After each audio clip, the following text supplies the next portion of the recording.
नमस्कार. आज आपण बनवणार आहोत अगदी साध्या पद्धतीने स्वादिष्ट डाळ खिचडी.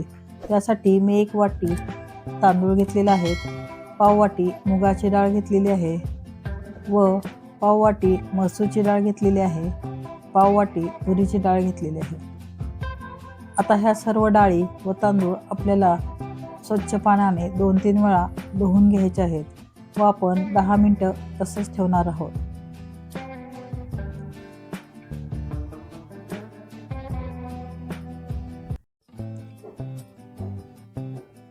आता आपण कुकरमध्ये थोडंसं तूप घातलेलं आहे. त्याच्यामध्ये आपण थोडं तेल घालून घेणार आहोत. जिऱ्याची फोडणी घालणार आहोत. जिरे तडतडले की त्याच्यामध्ये हिरवी मिरची कापून घेतलेली, 2 लाल मिरच्या व कढीपत्ता घालून फोडणी टाकायची. नंतर कांदा घालून चांगला परतून घ्यायचा.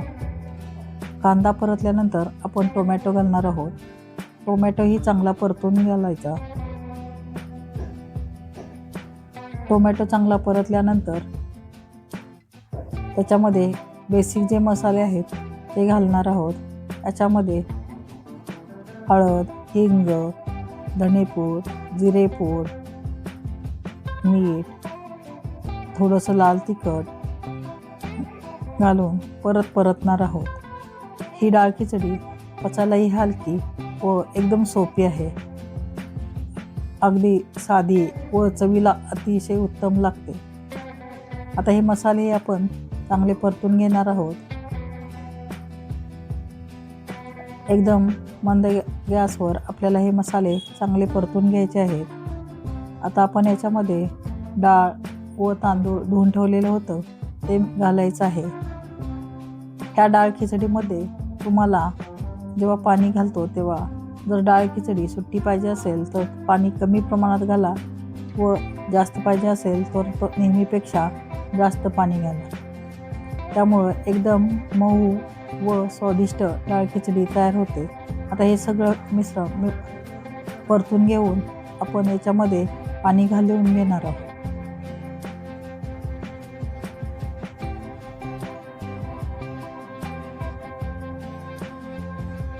मी थोडीशी मऊ होण्यासाठी जास्तीचं पाणी घालणार आहे. तुम्हाला जर एकदम सडसडीत पाहिजे असेल, कोरडी पाहिजे असेल तर थोडं कमी पाणी वापरा. आता आपण कुकरचं झाकण लावून साधारण मध्यम गॅसवर 3 शिट्ट्या करून घ्यायच्या आहेत. कुकरच्या 3 शिट्ट्या होऊन डाळ खिचडी तयार झालेली आहे. आता ह्या खिचडीमध्ये आपण फोडणी देणार आहोत. त्यासाठी मी थोडंसं तेल व लाल तिखट घालून मिक्स करून आपण ती फोडणी खिचडीवरती ओतणार आहोत. अशा प्रकारे आपली खिचडी कमी वेळात कमी साहित्यात एकदम स्वादिष्ट तयार झालेली आहे. वरून कोथिंबीर घालून आपल्याला डाळ खिचडीला डेकोरेशन करायचं आहे. तर तुम्हाला ही रेसिपी जर आवडली असेल तर नक्की कमेंट करून सांगा. व्हिडिओ शेवटपर्यंत पाहिल्याबद्दल धन्यवाद.